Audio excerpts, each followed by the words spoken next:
Bonjour et bienvenue dans Z-Extra Think Next, une émission consacrée aux nouvelles technologies et aux évolutions du secteur de l'ICT, les technologies de l'information et de la communication. Catherine de Sadeler, bonjour. Bonjour. Alors vous travaillez pour Proximus Next et vous allez nous expliquer, ou en tout cas nous aider à comprendre ce qu'est la communication quantique. Ça a l'air assez impressionnant, mais en réalité, de quoi s'agit-il ?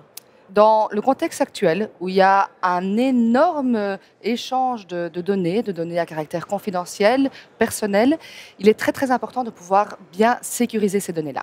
Et donc, c'est dans ce contexte-là que s'inscrit la communication quantique, qui se base en fait sur les fondements de la physique quantique. Alors, c'est une communication dont on dit, ou en tout cas on espère, qu'elle sera presque inviolable. Effectivement. Donc, le principe de la communication quantique, liée effectivement à la fibre, c'est comme si je voulais vous envoyer une lettre privée que personne d'autre ne peut lire. Je vous donne la clé, je vous envoie la clé, et il n'y a que cette clé-là qui peut ouvrir la boîte aux lettres. Donc, je mets la lettre dans la boîte aux lettres, et il n'y a que cette clé-là qui peut l'ouvrir. Si quelqu'un d'autre essaie de venir ouvrir, de venir hacker la boîte aux lettres, non seulement la boîte aux lettres va se modifier, mais en plus va envoyer une alerte vers vous et moi, pour nous informer que la boîte aux lettres a eu une tentative de hackage. Et donc, dans ce contexte-là, il est vraiment impossible pour quelqu'un d'autre, quelqu'un qui n'a pas la clé, de venir ouvrir la boîte aux lettres.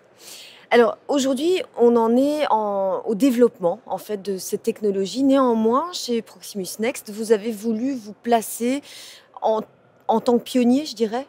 Oui, tout à fait. Donc, c'est effectivement super important pour nous d'aider nos clients, d'aider les sociétés dans leur transformation digitale et dans ce contexte, de pouvoir leur permettre d'avoir accès à leurs données dans le cloud de façon sécurisée, c'est vraiment un de nos challenges primordial. Et c'est pour ça qu'on voulait vraiment être les premiers à pouvoir tester la technologie quantique.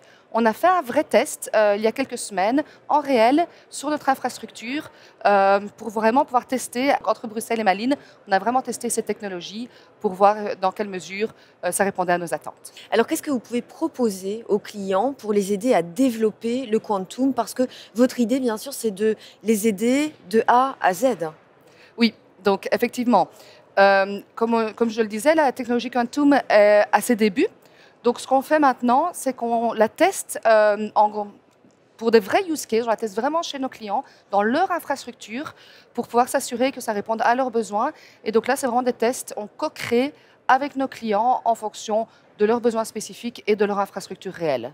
Alors, vous l'avez dit, il y a une phase de développement, donc vous avez déjà testé tout ça, et en fait, vous l'avez testé vraiment en conditions réelles. Ouais. J'imagine aussi qu'il y a des tests avec certains clients, c'est confidentiel, mais de quel type de clients est-ce qu'on parle ? Il y a un grand besoin de sécurité, je suppose, chez eux. Oui, donc effectivement, on l'a testé sur notre propre réseau, donc entre Bruxelles et Malines, en test réel. On est les premiers en Belgique à avoir fait ces tests. Et maintenant, on regarde avec certains clients qui peuvent être dans le secteur bancaire, dans le secteur hospitalier, voire même au niveau des agences gouvernementales, pour pouvoir tester dans leur infrastructure à eux, vraiment en conditions réelles, et s'assurer qu'on développe la technologie ensemble avec les différentes sociétés belges pour être prêts demain.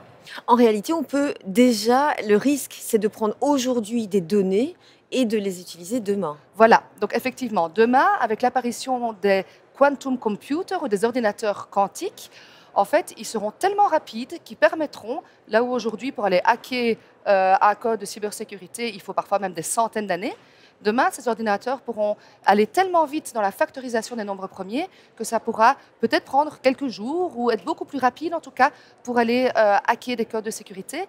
Et donc, c'est pour ça qu'il y a un réel risque aujourd'hui que des hackers volent des données, comme vous dites, les gardent, les stockent et viennent les déchiffrer le jour où ces ordinateurs le permettront. Alors merci de nous avoir éclairé véritablement sur cette nouvelle forme de communication. Quant à vous, merci de nous avoir suivis aujourd'hui et on se retrouve très bientôt pour un nouveau Z-Extra Think Next.